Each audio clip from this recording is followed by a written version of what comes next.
चलिए एक सफर पे चलते हैं। एक ऐसे सफर पर जो बर्फ से ढके पहाड़ों से शुरू होता है और विशाल समंदर में जाकर खत्म होता है। ये सिर्फ एक नदी की कहानी नहीं, बल्कि करोड़ों लोगों की जिंदगी की कहानी है।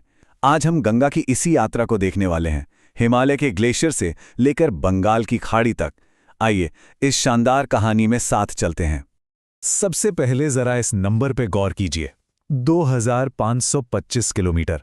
ये कोई छोटा मोटा फासला नहीं है। गंगा इतनी लंबी दूरी तय करती है, जो इसे ना सिर्फ भारत की सबसे लंबी नदी बनाता है, बल्कि करोड़ों लोगों के लिए एक सच्ची जीवन रेखा भी।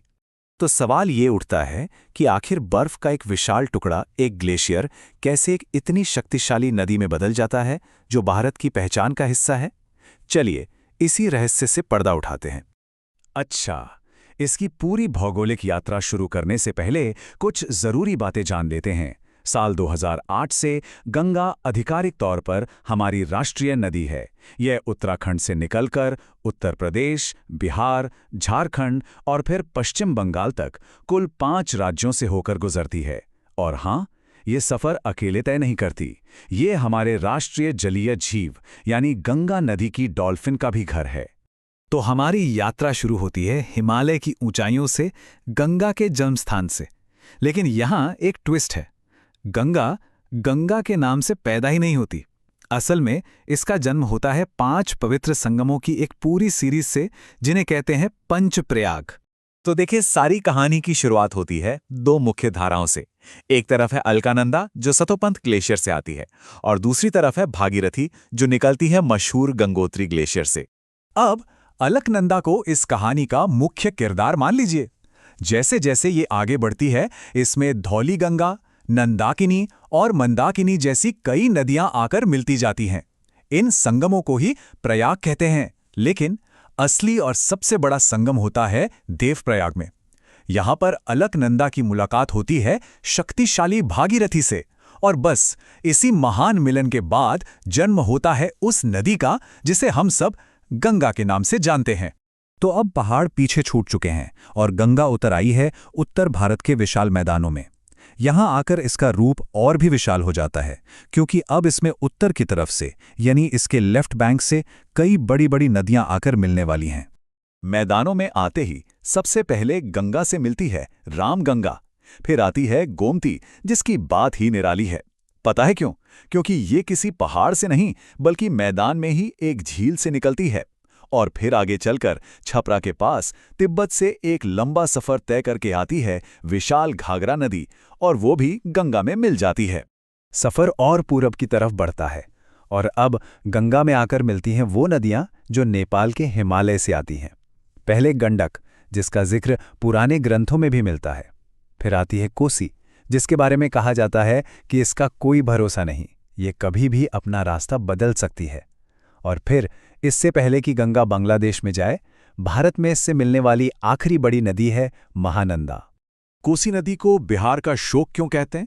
क्योंकि इसका रास्ता बदलना इतना अनप्रेडिक्टेबल और खतरनाक होता है कि इसकी वजह से आने वाली बाढ़ हर साल बिहार में बहुत तबाही मचाती है। ये सच में हमें याद दिलाता है कि प्रकृति की ताकत कितनी जबरदस्त हो सकती है। अच्छा, अभी तक तो हमने बात की उन नदियों की जो उत्तर से आकर मिलती हैं, पर कहानी यहीं खत्म नहीं होती।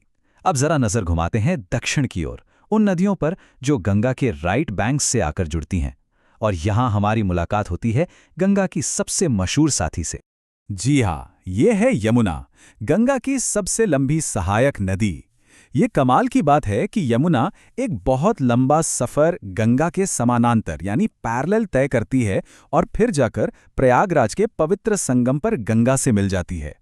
लेकिन यमुना भी अकेले नहीं है, उसका भी अपना एक कुनबा है। मध्य प्रदेश से आने वाली चंबल, बेतवा और केन जैसी नदियां पहले अपना पानी यमुना को देती हैं, और फिर यमुना इन सब नदियों का पानी लेकर गंगा में मिल जाती हैं। दक्षिण से आने वाली एक और नदी है सोन, और ये बहुत ही यूनिक है। पता है क्यों? इसकी बहने की दिशा देखिए। ज्यादातर नदियां ढलान के हिसाब से बहती हैं, लेकिन सोन नदी अमलकंटक के पठार से निकलकर उत्तर की तरफ बहती है और पटना के पास गंगा से जा मिलती है। कमाल है ना? तो अब हम आ पहुंचे हैं इस सफर के आखिरी हिस्से में। गंगा अब बंगाल की खाड़ी के बहुत करीब है, और यहां पहुंचकर इसमें एक बहुत बड़ा बदलाव आता है। यहीं पर यह दुनिया का सबसे बड़ा डेल्टा बनाती है।